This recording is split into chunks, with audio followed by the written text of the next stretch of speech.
Hello, everyone. My name is Nana Rubio, and I'm the UIS Social Media Ambassador for Mathematics and Philosophy. We are here today sitting with Doug Hamilton, a math major who graduated from UIS in 2012. Can you tell us a little more about yourself and what you're doing now? Yeah, absolutely. Hi, Donna, and hi, everybody. Thanks for having me here. So I'm Doug Hamilton. I'm currently the head of AI research at Nasdaq. Very recently vice president. I'm very proud of that. And right now I lead a team of data scientists and software engineers advancing AI in capital markets for the world's second largest stock exchange. What that means, I guess, a little more practically, is that we're a research team that looks to figure out how we can make markets safer, more transparent, more liquid, and more efficient using this cutting edge technology. Sounds very exciting. Thank you for joining us today, Doug.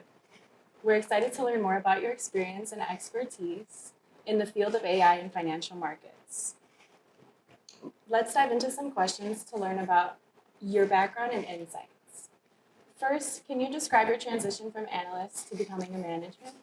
Yeah, absolutely. So the transition from kind of analyst or individual contributor to management is it's always challenging for a variety of reasons. And I'd recommend everybody find there's a lecture online called, I think it's called What Got You Here Won't Get You There. That kind of explains a little more what those challenges are. So the first part of that question, I think, is asking why were you selected to be moved into a management position from an individual contributor position?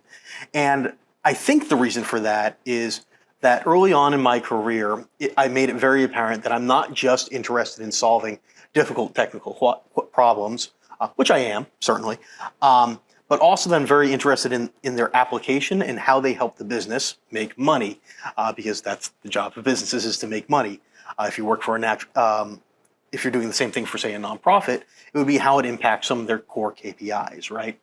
And being interested in that, in closing that gap, and understanding how the work you're doing, writing code, building marketing material, whatever it might be, leads to bottom line improvements, means that you're kind of taking a systems view of things that's more amenable to strategic positions like management. I'll tell you, I had a number of really interesting challenges moving into management. So I managed at first a small team of data scientists who were effectively professional mathematicians. And I remember saying to them on my first day, this is going to be easy because we're all quants here. So I'll just tell you about the governing dynamics from game theory, about what's going on, the data, the core metrics, and you'll just understand, it'll be fine, it'll be easy. And you can guess how well that worked.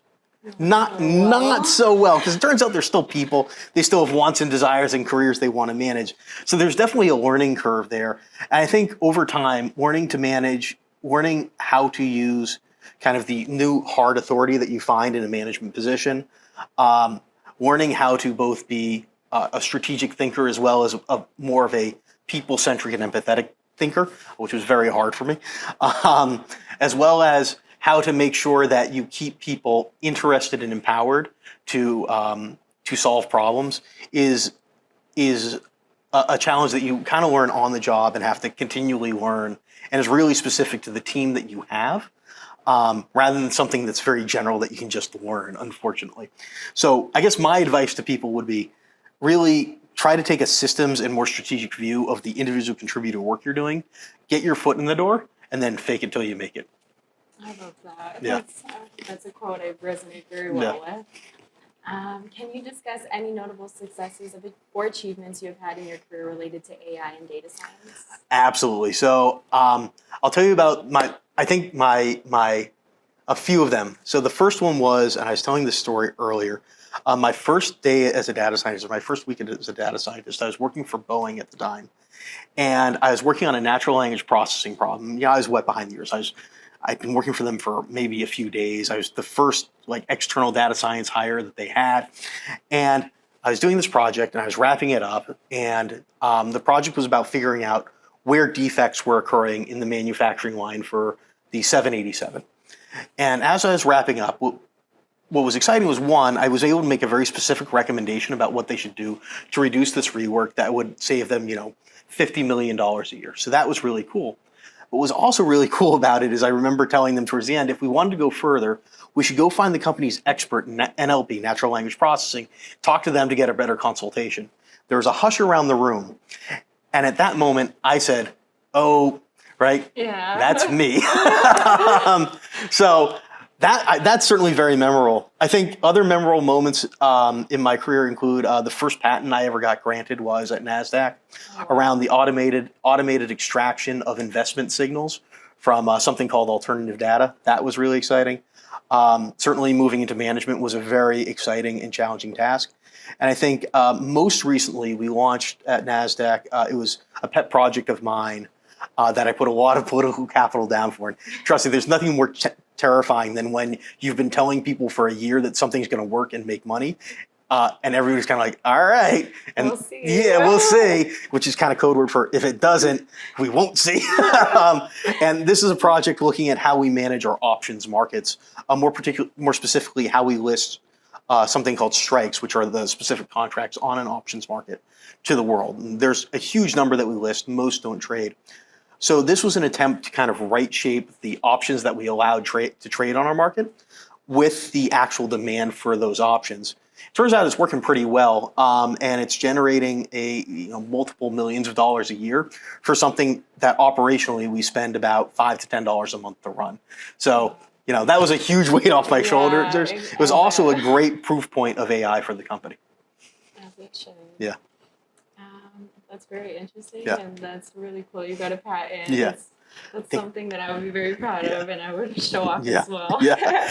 What is one way you stay updated with the latest advancements in AI and machine learning, particularly within the financial industry? Yeah, that's a great question. So when I moved from Seattle to Boston for this job, as an individual contributor, one of the first things I did is I looked for a paper reading group. And in the Boston area, paper reading groups are more common because there's a huge number of universities there. So you can find a paper reading group. But in other areas, you can find meetups, and you can find articles and Substacks and Medium articles. I'd highly recommend the ones written by Doug M.H. He's pretty good. But you can find articles, and they'll help fill you out. I think once you make the transition to a management role, it does get a little trickier in some sense, because as an individual contributor, 100% of your job is staying up to date to a certain extent on the latest and greatest in this technology. However, as a manager, 30% of your job is dealing with corporate bureaucracy or being an accountant or a pseudo HR person, and another 20% is talking to people and managing your team, and you have so many other things going on. So in some respect, it's harder, but in some respect, it's easier because you have people who work for you who are very excited. So you have to allow them to be consultants on your behalf, right? You listen to them, you talk to them, you let them be the expert in the field that you used to be the expert in. Understand what gets them excited and just ask them why it gets them excited. And if you ever want to have somebody talk your ear off for eons, find an engineer or a scientist or a mathematician and ask them to tell you about something that gets them excited, and you won't be able to get them to shut up. The other advantage you have in management is that now you have a budget for actual management consultants. And they will also be happy to talk your ear off for several $100s an hour. So I'd recommend talking to your employees first. That's really cool. I really appreciate the fact that you're getting able to know them individually and also to cater them, but as well push them to be the best that they can within their fields. I guess, moreover, what is one piece of advice that you would give to someone else pursuing the same path? Yeah. So I think that I'll reiterate some of the things I've said so far. One is to always remain curious. I think that's something that is underrated. And plenty of people will tell you that they're curious people, but they're not really. People ossify very quickly in their careers because they found something that works. And that's fair enough, right? Most businesses don't work, and most business models don't work, and most ways of acting in a business don't work, right? So when you find one that does, you kind of ossify around it a little bit. So it's a little fair. But, being a little courageous enough to continue to be curious and to explore is really important. I'd also reiterate the importance of taking a systems view once you kind of get that first job, and making sure that you're not just becoming this hyper niche expert. You can certainly make a career out of it, but it is hard, right? If you want to make a career out of being a hyper niche expert, you don't just have to be pretty good at it. You have to be one of the best people in the world. Taking more of a systems view, you kind of build your own very unique set of expertise that's much harder to replicate and much harder to replace. An example for myself, I don't think I am I think I'm pretty knowledgeable about AI. I think I'm a pretty damn good AI researcher. I don't think I'm the best on the planet at it. I'm going to go out on a limb here and say I'm probably one of the 10 biggest experts in the application of AI to capital markets and capital market design on the planet, right? That's a much more niche thing, right? Yeah. So, that's what I mean by kind of driving your niche a little bit through this more systems view of the world. Allowing yourself to be in that same pool. Yeah. Be the best. Yeah. Exactly. Lastly, can you tell us about your leadership style and how you have effectively managed and motivated teams in your previous roles? Fear and tyranny. No, No, not fear and tyranny. Yeah, that's a good question. So I think that my leadership style is largely is very collaborative, and the thing I tell my teams all the time is I'm a big believer in hierarchical structure when you need it, and that everything is flat when you don't. So I don't know exactly how to describe that in one word, but I think giving an example would be better. So I had a project where we were having an argument about what the best way to treat risks associated with some algorithmic decision making would be. So everybody, and we had 3 people on this research team, they couldn't agree. So we all got out in a room and said, all right, guys, all we're going to do is I'm going to ask some questions, and let's just give very normative rather than positive answers. That is, what would or could happen rather than what should. And let's get everything out on the floor, and we're going to talk and see if we can't come to a consensus. And if we can't, then I'm happy at some point to be the decider. And whatever we decide at the end, that's going to be the decision we're all going to pull together after that. And I think that's a really good example of kind of getting everybody together on a flat space where we're all equal. We all get to say our opinion, but we also recognize at some point we got to move forward, and somebody's got to make the decision about the direction to move forward. Mm-hmm. And that person's going to be, it's going to be me, because I take the risks.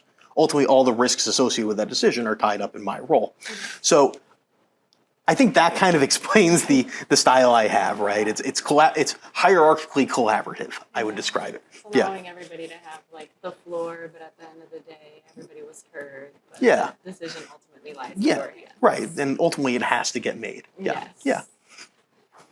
Well, thank you, Doug, for sharing your valuable insights and experiences with us today. Your expertise in software development, data science, and AI within the financial markets is truly fascinating. And your innovative work at Nasdaq's Machine Intelligence Lab is commendable. Once again, thank you for your participation, Doug. We look forward to sharing your valuable insights with our audience and continuing the conversation in the future. Thank you very much. Thanks. Bye. Bye.